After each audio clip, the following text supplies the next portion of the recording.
ஜெய ஜெய சங்கர ஹர ஹர சங்கர மகாபெரிவா சரணம். அதாவது நம்ம அனைவருமே ராஜா மாதிரி வாழ வேண்டும் என்று அனைவருக்குமே ஆசைகள் இருக்கத்தான் செய்யும். அப்படி ராஜா மாதிரி வாழ்வதற்கு அனைவருக்குமே தேவையானது பணம் தாங்க.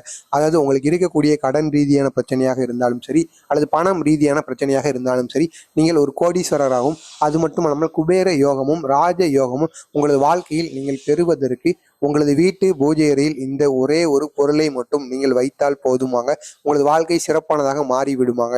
மறக்காம உங்களது வீட்டு பூஜை அறையில் இந்த ஒரு காய்ந்த குச்சியை மட்டும் ஞாயிற்றுக்கிழமை அப்பொழுது நீங்கள் எடுத்து வைத்தீர்கள் என்றால் மிகவும் சிறப்பாங்க. அதாவது இதற்கு நீங்கள் செய்ய வேண்டிய இதற்கு நீங்கள் என்ன செய்ய வேண்டும் என்றால், ஞாயிற்றுக்கிழமை என்று உங்களது வீட்டிற்கு அருகில் இருக்கின்ற அரசடி விநாயகர் கோவிலுக்கு நீங்கள் சென்று கொள்ள வேண்டுமாம். அது விநாயகரை எடுத்துக்கொண்டாலே உங்களுக்கு இருக்கக்கூடிய என்ன பிரச்சனையாக இருந்தாலும் சரி, கடன் பிரச்சனையாக இருக்கலாம், பணம் ரீதியான பிரச்சனையாக இருக்கலாம், குடும்பத்தில் சண்டை, ஏதாவது என்ன பிரச்சனைகளாக இருந்தாலும் சரி, அந்த அத்தனை பிரச்சனையும் நீக்குவதற்குரிய இந்த விநாயகருக்குரிய, அதுவும் அரசடி விநாயகருக்கு அவ்வளவு சக்தியானது இருக்கிறதாம். அந்த அரசடி விநாயகருக்கு நீங்கள் சென்று வணங்கி கொண்டு முடிந்தால் அதுக்கு பால் அபிஷேகம் நீங்கள் செய்வது மிகவும் நல்லதாம். பால் அபிஷேகம் செய்துவிட்டு அலங்காரங்கள் போன்ற செயல்கள் எல்லாம் நீங்கள் விநாயகருக்கு செய்து வருவது மிகவும் சிறப்பாங்க. அதற்கு அடுத்தபடியாக நீங்கள் செய்ய வேண்டியது என்ன என்று பார்ப்பதற்கு முன்பாக, நமது சேனலுக்கு நீங்க புதிய பார்வையாளராக இருந்தீங்கன்னா மறக்காம சப்ஸ்கிரைப் பண்ணிட்டு பாருங்க. அப்பதான் பெரியவா பற்றிய அனைத்து செய்திகளும், அவரை பற்றிய மகிமையிலும் தொடர்ந்து உங்களுக்கு வந்து கொண்டே இருக்கும். அப்படி அந்த அரசடி விநாயகரை நீங்க வழிபட்டுட்டு அதுக்கு அடுத்தபடியாக அந்த விநாயகரை நீங்கள் சுற்றி வலம் வருவீர்கள் அல்லவா, அந்த விநாயகரை மட்டும் நீங்கள் சுற்றி வலம் வரக்கூடாதாங்க. அந்த அரச மரத்தையும் நீங்கள் சுற்றி வள வரணுமாங்க. நீங்கள் 11 முறையிலோ 21 முறையிலோ அப்படி சுற்றி வள வரும்போது அந்த அரச மரத்திற்கு அடியில் ஏதாவது காய்ந்த குச்சிகள் கிடக்கும் அல்லவா, அந்த உடைந்து போன காய்ந்த குச்சியை தான் நீங்க எட்டு வரணுமாங்க. அதாவது நீங்களே அந்த அரச மரத்தை உடைத்துட்டு எட்டு வந்தீங்கன்னா அது ஒரு பலனுமே கிடையாதான்.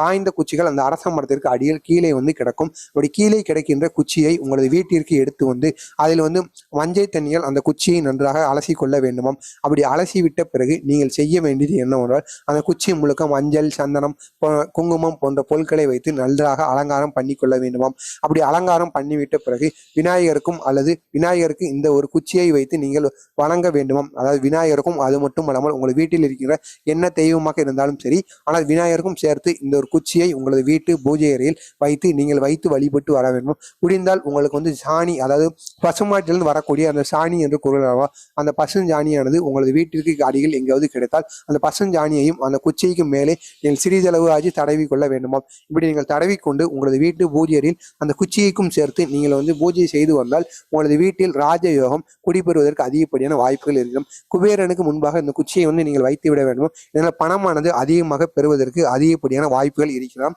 எனவே உங்களுக்கு பணம் ரீதியான பிரச்சனை, கடன் ரீதியான பிரச்சனை இருக்கிறது என்றால் மறக்காம பூஜை அறையில் இந்த ஒரு குச்சியை மட்டும் இதே போன்று வைத்து வழிபட்டு வாருங்கள். நீங்கள் கோடீஸ்வரராகவும் ராஜா மாதிரி வாழ்வதற்கும் அதிகப்படியான வாய்ப்புகள் இருக்கிறதாம். மறக்காமல் இந்த ஒரு செயலை மட்டும் அரச மரத்திற்கு அடியில் சென்று எடுத்து வாருங்கள். விநாயகருக்கும் நீங்கள் இதை வணங்கிவிட்டு வந்தீர்கள் என்றால் உங்களுக்கு பிரச்சனைகளும் தேர்வதற்கு அதிகப்படியான வாய்ப்புகள் இருக்கிறது. உங்களுக்கு இதே போன்ற பெரியவா கூறிய எளிய பரிகாரங்களும் அவரை பற்றிய மகிமையிலும் தொடர்ந்து வந்து கொண்டே இருக்க மறக்காம நம்ம சேனலை ஒரே ஒரு சப்ஸ்கிரைப் மட்டும் பண்ணிக்கோங்க.